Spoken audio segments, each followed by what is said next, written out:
Hey guys, Nukem here, and we have some fun, interesting stories to share with you guys today. Feel free to hit that like button and share this with any friends who may enjoy these type of stories. So the first one is a way people can booby trap their snowman if they keep having people destroying it. This one's titled, Keep Kicking Down Our Snowman? Have Fun Breaking Your Toes. When I was younger, my sister and I would build snowman in our backyard, and that year was no different. The only thing that changed was that someone keeps repeatedly destroying our snowman. After the third time it happened, my sister and I decided to do something about it, and then we started plotting our revenge Home Alone style. We have a fish pond in our backyard surrounded with large decorative rocks and piled cement block bricks. So we had the creative idea was to take those heavy bricks and put them in our backyard and make them as the base of our snowman. The idea was whoever keeps destroying our snowman would eventually kick into a huge block of bricks and it would cause some serious damage.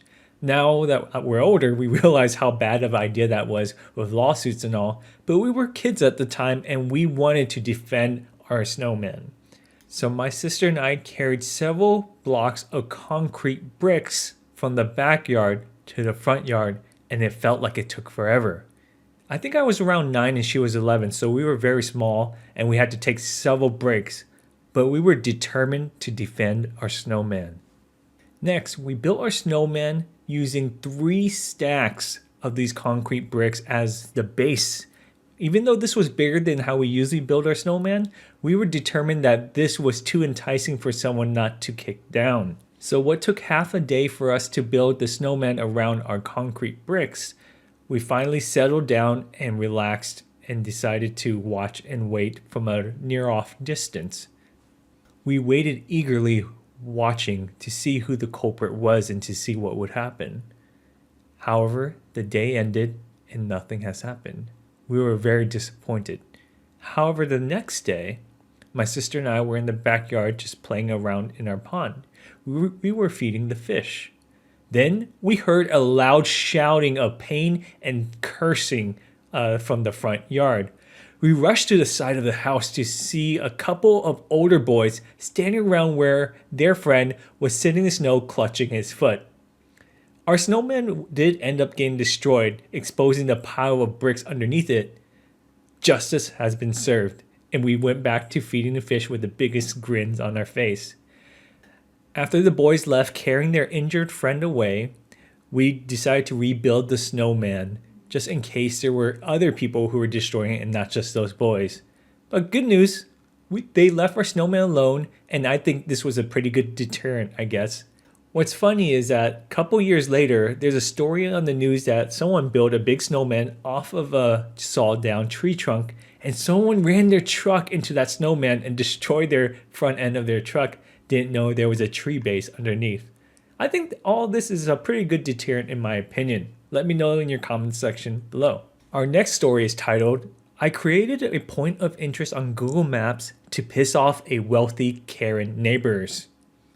I live in a non-gated neighborhood that previously had one road in and out. My neighborhood also has 2 schools and 1 road. The traffic is ridiculous during rush hour or when school gets in and out. There's always been a public works to build a secondary exit from my neighborhood, but it just happens to connect to the main road by going through a portion of also non-gated, wealthier neighborhood right behind us. The additional public road eventually got built as planned, and as expected, people in my neighborhood start using it as a way to avoid traffic on the other busier road. This legit shaves off 15 to 20 minutes off a commute or drive.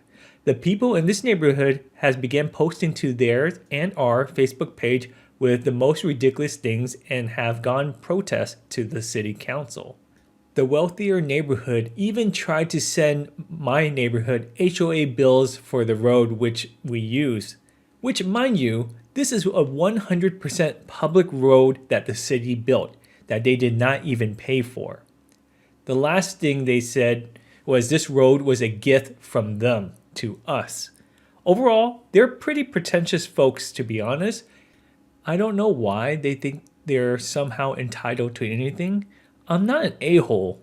I totally get how this could be annoying for them, but they've been generalized my entire neighborhood as a public enemy number one. And to be honest, I think it's hilarious. So we made a point of interest on Google Maps. We called it Shortcut Through Davis Ranch. And we posted it on our own neighborhood HOA website and our fellow neighbors to review it and leave 5 stars so it shows up higher in the search results in the analytics. And for the comments of our reviews, we made it as hilarious as possible, poking jabs at the Karen neighborhoods. So whenever they Google anything near their neighborhood or on Google Maps, it always shows the shortcut there just to piss them off. We feel no guilt over this at all because it is a public road that was built by the city to help relieve traffic. So let me know what you guys think in the comments section below. Our next story is titled, Entitled Parents Demand Our Table at McDonald's. So this was a few years ago. So forgive me if I'm a little fuzzy on the details, but I think it's a very funny story.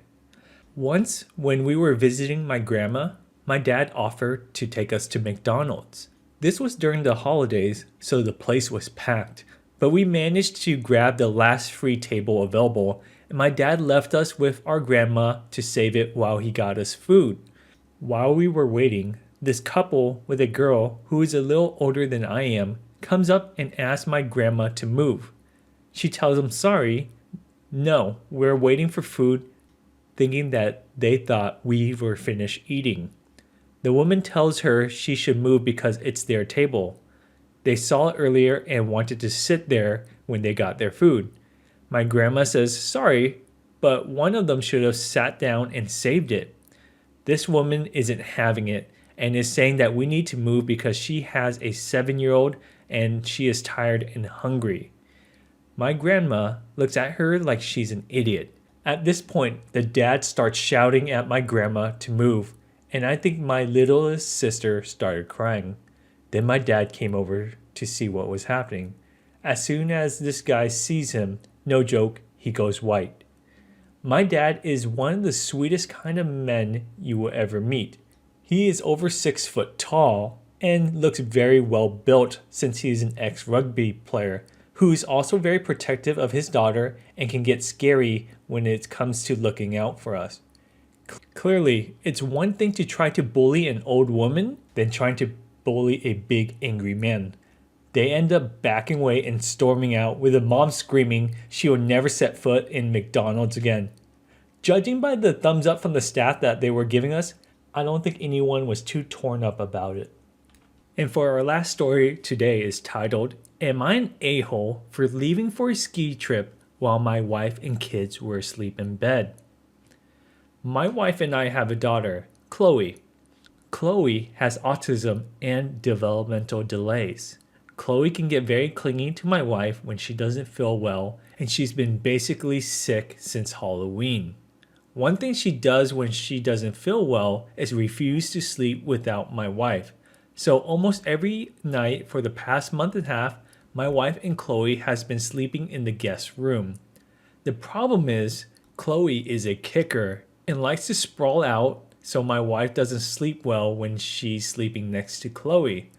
To let my wife get some rest, I've been waking up for an hour and a half early every day so I can take Chloe in the mornings.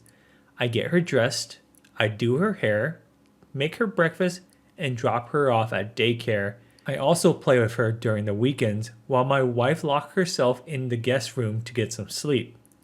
This has been exhausting.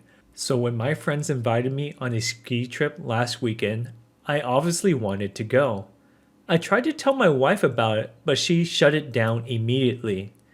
I thought she was being unfair because at least she gets a break in the mornings when Chloe's at daycare. I, on the other hand, don't get any breaks at all.